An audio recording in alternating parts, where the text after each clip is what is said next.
जो आज कठिनाइयाँ झेल रहे हैं, जैसे कि महंगाई की मार, पेट्रोल डीजल, आम जनों की हितों में जो कार्य हो रहा है वो नहीं कर पा रहा है आदमी, क्योंकि मोदी सरकार जब से देश में आई है तब से आदमी महंगाई की मार खा रहा है। सरकार कह रही है महंगाई बढ़ रही तो इनकम भी तो बढ़ रही है। नहीं, उनके कहने से क्या है, वो तो कुछ भी कहे भाई, जिसकी जेब से पैसा जाता है उसको एहसास होता है। 100 रुपये पेट्रोल है आज, कहाँ से आएगा 100 रुपये, निकम 1 रुपये की नहीं है।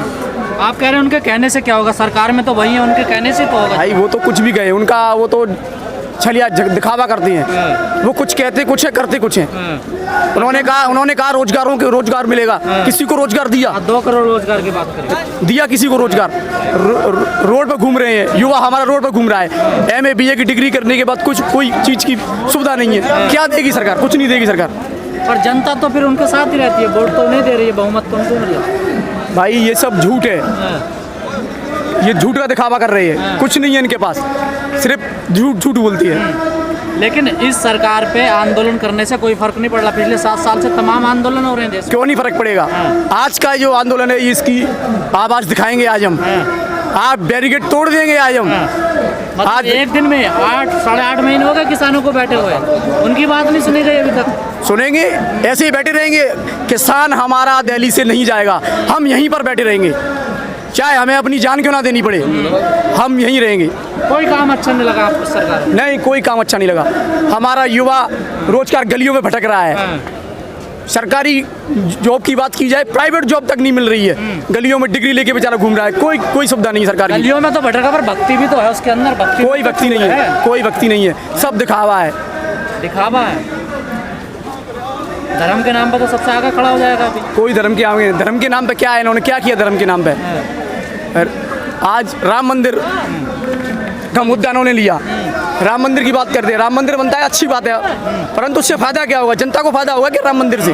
लेकिन वोट तो मिलेंगे उससे, वोट कैसे मिलेंगे? वोट आप मुझे बताइए, राम मंदिर बनने से जनता का क्या फायदा होगा? वहाँ से क्या चंदा मिलेगा, क्या ट्रस्ट मिलेगा क्या वहाँ से?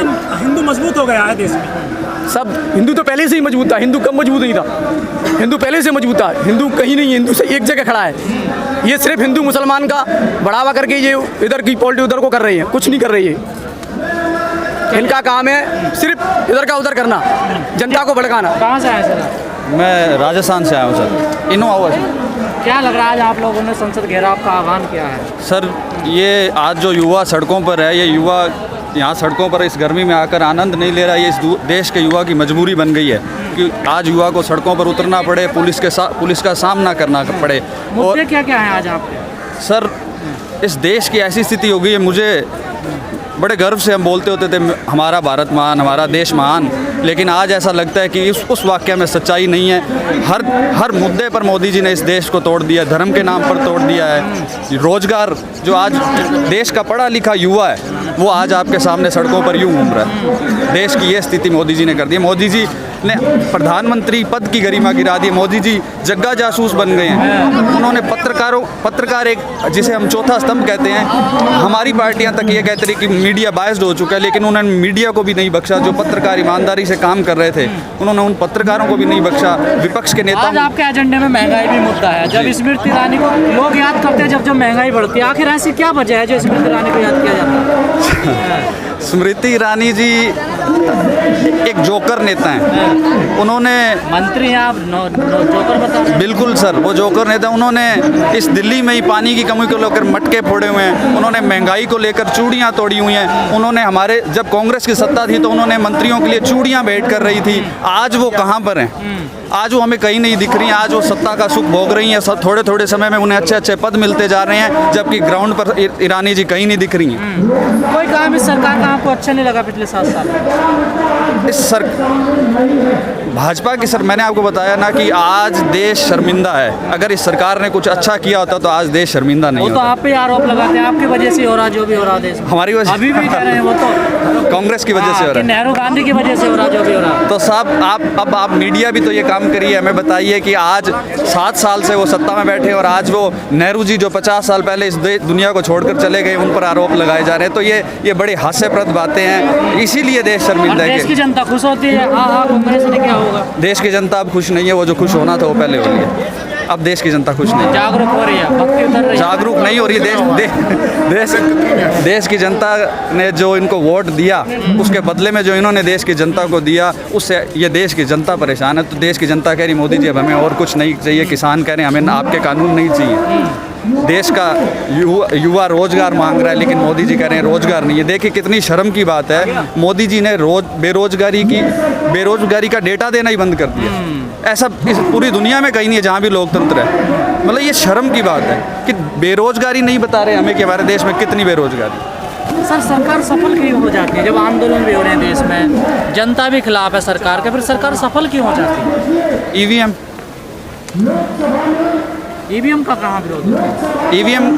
ईवीएम मोदी जी ने इस लोकतंत्र को तोड़ने के लिए जो भी कर सकते हैं वो कर रहे हैं। उन्होंने इस ईवीएम मशीन आप राजस्थान से आते जी। हैं, वहाँ तो कांग्रेस की सरकार है। जी। छत्तीसगढ़ में देख लो, झारखंड में देख लो सर, जी दिल्ली में देख लो जी, आप, जी। यहाँ तो गैर बीजेपी सरकार है। मैंने अभी जैसे आपको कहा कि मोदी जी बहुत झूठा इंसान है, तो उन्हें इतना भी पता है कि अगर बहुत ज़्यादा झूठ बोला जाएगा तो सामने आ जाएगा। इसीलिए उन्होंने बेरोजगारी का झूठा आंकड़ा बताने से बढ़िया उन्होंने आंकड़ा बताना ही बंद कर दिया। तो कुछ स्टेटों में उन्होंने माफ़ किया है, जनता की भावनाओं को तोड़ा नहीं है। जी, सरकार के लिए दो अच्छे शब्द तो कहिए। सरकार के लिए दो सबसे अच्छे शब्द हैं कि मोदी एक धोखा है और अभी भगा दो मौका है। मोदी एक धोखा है, अभी भगा दो मौका है। इसके पीछे सबसे बड़ा कारण ये है कि पत्रकारिता पर, जैसे दैनिक भास्कर पे उन लोगों ने अभी रेड डाली है, तो वो पूरी तरीके से नेताओं के साथ साथ पत्रकारों को भी दबाव में लाने की कोशिश में है। और आपने देखा होगा कि जो सरकार है वो बीजेपी की सरकार नहीं, वो सिर्फ मोदी की सरकार है। मोदी और अमित शाह अपने हिसाब से इस सरकार को मैनेज कर रहे हैं। और जो तानाशाह सरकार है, महंगाई चरम पर है। आप देख सकते हैं कि हजारों की लाखों की संख्या में युवा आज रोड पर आया है। चलिए ठीक है।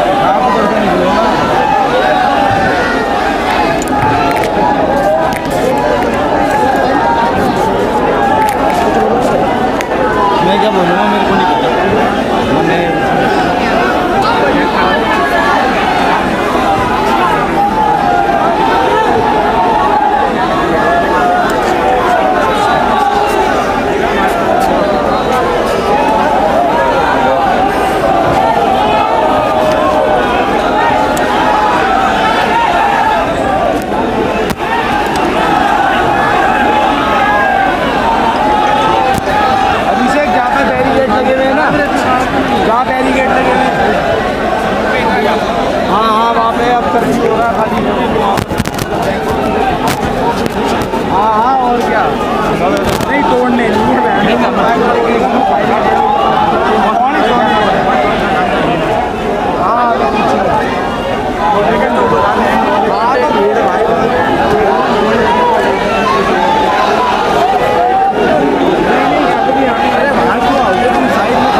नमस्कार।